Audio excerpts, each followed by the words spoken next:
Hello, and welcome to the Bad Sports Takes channel. If this is your first time watching, just to let you know, the way that my videos are set up, the way that I like for it to be set up, I love comments, I love debating with people respectably, but the number one rule of all things is to make sure, watch the entire video. Most of my videos are pretty short, so watch the video to get the full context before you end up commenting anything, as it's kind of annoying to comment with someone that didn't watch the whole video and it turns out that we were mostly in agreement the whole time.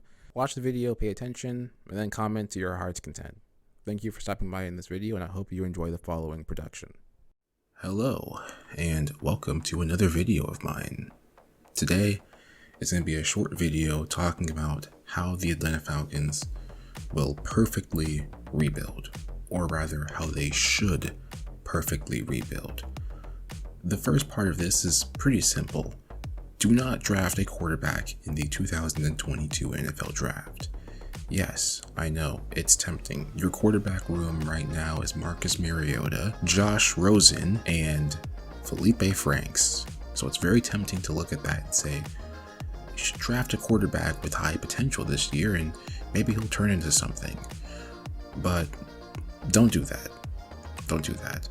The Atlanta Falcons for too long were never an actual team that was balanced for pretty much the entirety of the Matt Ryan era, which is actually a legitimate decade and a half.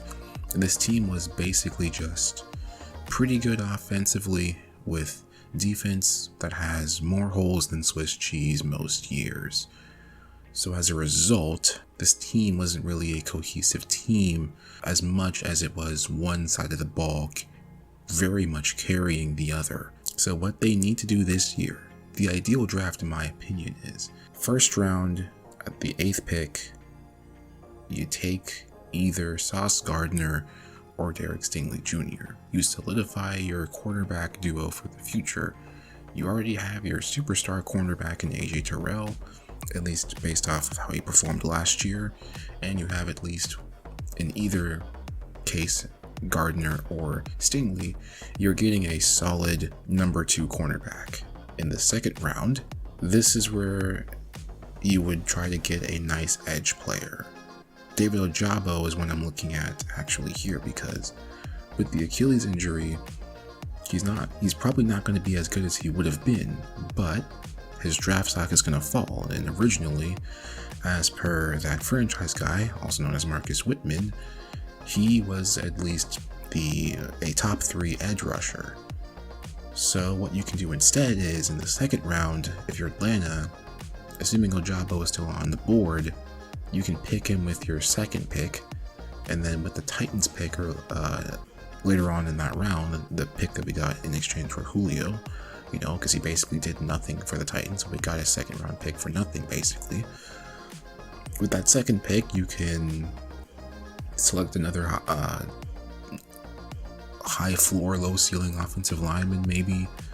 I mean, I haven't looked too far into the draft. I'm not, this isn't deep analysis of any kind here, but that's what I would do personally. You need to build this team from the ground up. You need to solidify the trenches, and you need to, well, make sure you have a starting cornerback duo. That's number 1, but really focus on the trenches here. And with skill position players, I know some people are going to say take a wide receiver. I would normally agree, but I think with Ridley, he's not going to play all of next year anyway, and his contract isn't on the books. I think the best thing you can do is build an actual football team with actual players at all levels on both sides of the ball. And then next year, you stink it up. You truly bottom out, because we haven't made the playoffs since 2017, the 2017-2018 year specifically. So you gotta bottom out, get that high draft pick. Like for real, no more trying to compete. None of that BS. You gotta bottom out, and whether it's CJ Stroud, whether it's the Bryce Young, or whether it's some other quarterback that might come out of nowhere, they're going to be better equipped to actually work with this roster. And if it turns out that Bryce Young is like most other Alabama quarterbacks, which the jury is still out on Tua, the jury is still out on Hurts, I think Mac Jones is legitimately the first actually good starting quarterback from Alabama this century. I think that's not even a hyperbolic statement. Anyway, if you are able to get a solid team and then actually get a quarterback, that's the ideal scenario. And if Bryce Young is great, then the rebuild's complete, basically.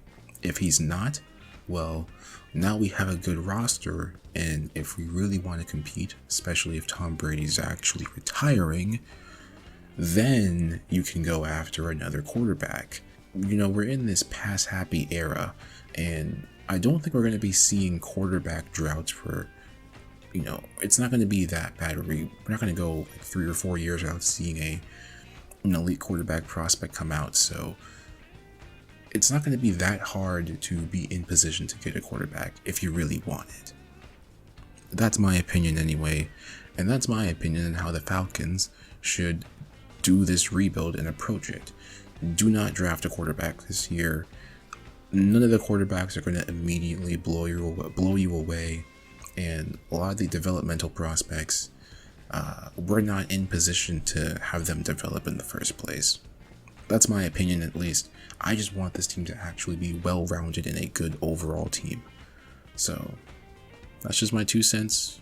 This is Bad Sports Takes, and I'll see you guys next time.